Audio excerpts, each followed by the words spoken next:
tronco encefálico es una parte del encéfalo con forma de cilindro o cono alargado y que está situado entre el resto del encéfalo y la médula espinal. Esto significa que el tronco encéfalo está alineado con las fibras neuronales que recorren la médula espinal y bajo recorre la columna vertebral. Concretamente, pasa por delante del cerebelo. Por tanto, es la parte del encéfalo que se encuentra en una posición anatómica más baja y cercana al cuello. El tronco encéfalo o tallo cerebral es la ruta de comunicación entre el cerebro anterior, la médula espinal y los nervios periféricos.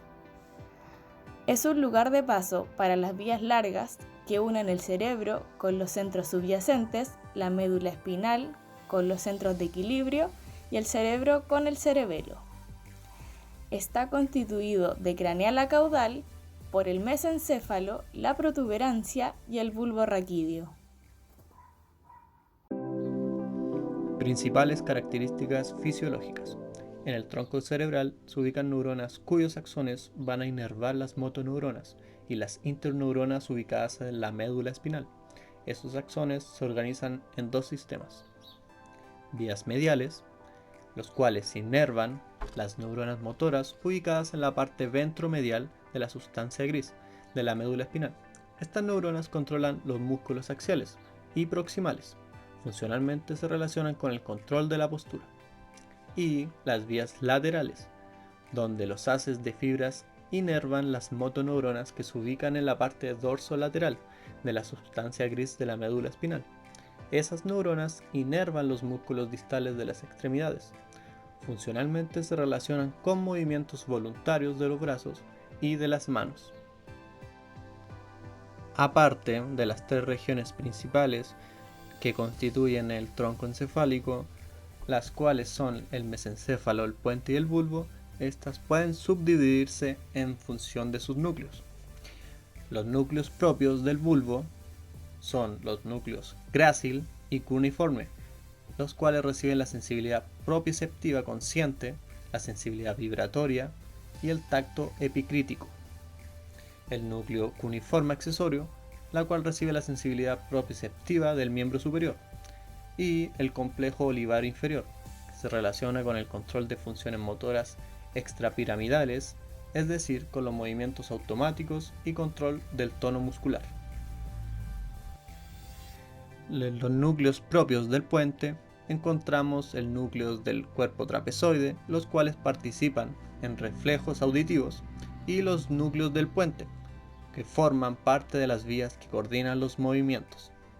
Y los núcleos propios del mesencéfalo, encontramos el núcleo rojo, que se relaciona principalmente con los músculos del hombro y brazo, sustancia negra, que se relaciona fundamentalmente con el tono muscular, por lo tanto tiene relación con el funcionamiento de las vías extrapiramidales, y núcleos del folículo superior, que se relacionan con los reflejos visuales y el control del movimiento ocular.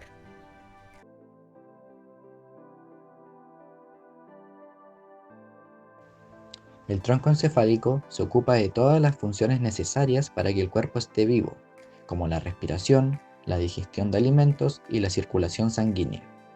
Parte de la función del tronco encefálico es controlar a los músculos involuntarios, los que funcionan automáticamente. Hay músculos involuntarios en el corazón y el estómago, y es el tronco encefálico quien se encarga de direccionar al corazón para que bombee más sangre cuando, por ejemplo, se digiere un alimento. Así pues, el tronco del encéfalo se encarga de realizar las tareas del sistema nervioso, más básicas para nuestra supervivencia, aquellas en las que apenas podemos influir voluntariamente y que han sido automatizadas a partir de millones de años de evolución, justamente para que nuestras decisiones desacertadas o nuestras distracciones no nos cueste la vida. Dentro de las funciones del tronco encefálico hemos decidido apartarlo por regiones.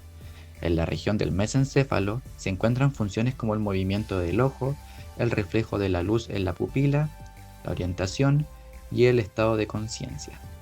En la región de la protuberancia se encuentran funciones como la regulación motora, información sensitiva, control facial, masticación, movimiento lateral del ojo y el parpadeo.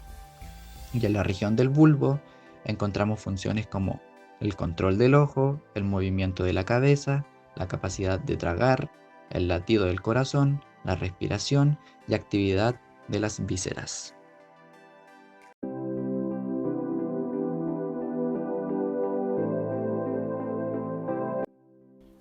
Por la parte inferior, el tronco encefálico tiene una continuación directa con la médula espinal, los cuales no tienen un límite neto, es decir, no tienen una división clara entre ambos segmentos. Se separa de acuerdo con su situación. Todo lo que se encuentra en el conducto raquídeo pertenece a la médula espinal y al bulbo raquídeo todo lo que se halla dentro del cráneo. Por la parte posterior, el tronco encefálico tiene continuidad con el cerebelo. Los límites entre estos dos pueden trazarse arbitrariamente a través de los pedúnculos cerebelosos, los cuales definen dónde empieza el cerebelo y dónde termina el tronco encefálico. Por la parte superior del tronco encefálico se encuentra el diencéfalo. El límite entre estos dos es sinuoso, es decir, que no está muy bien definido. Los pedúnculos cerebrales pertenecen al mesencéfalo, el cual forma parte del tronco encefálico, y el diencéfalo es parte del cerebro.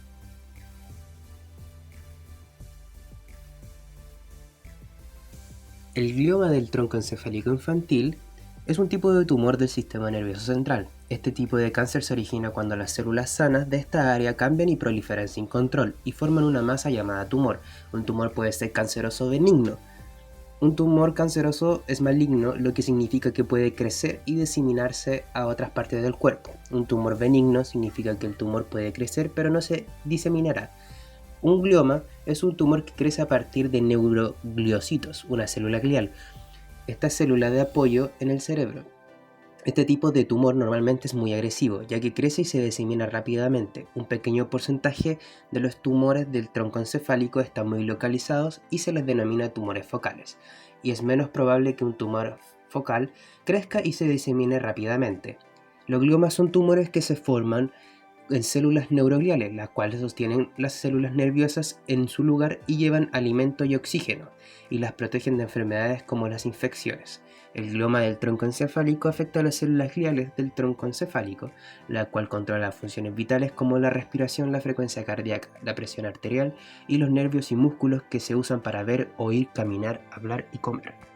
La sintomatología del glioma del tronco encefálico es la visión doble o imposibilidad de cerrar los párpados, caída facial, la dificultad para masticar y tragar alimentos, debilidad de los brazos y las piernas, lo cual genera torpeza o tambaleo y dificultad para caminar, dificultad para hablar y presenta dolores de cabeza y vómitos.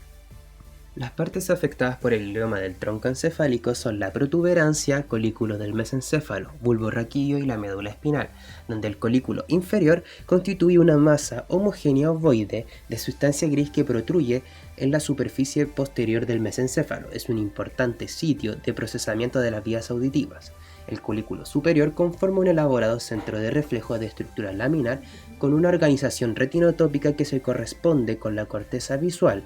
Las capas superficiales reciben aferencias directas de la retina, corteza visual, mientras las más profundas reciben aferencia de los sistemas somatosensoriales y auditivos. Las eferencias conforman los tractos tectoespinal y tectobulbar, los cuales se relacionan con respuestas reflejas de movimientos oculares, cabeza y cuello ante estímulos visuales. Protuberancia, también llamado protuberancia anular o puente de Barolio, es una porción del tronco del encéfalo que se ubica entre el bulbo raquídeo y el mesencéfalo. Tiene como función conectar la médula espinal y el bulbo raquídeo con estructuras superiores como los hemisferios del cerebro o el cerebelo. Por último, la médula espinal. Esta parte del sistema nervioso es el punto de conexión entre el cerebro y el resto del organismo. La médula espinal recibe tanto aferencias como eferencias, es decir, posee tanto neuronas que reciben información de los receptores de los diferentes órganos y estructuras como otras que envían información y órdenes a dichas zonas. Esto tiene estricta relación con la sintomatología que produce el glioma del tronco encefálico infantil, ya que las señales que emite y recibe son difusas, lo que genera un problema a nivel general en el cuerpo humano.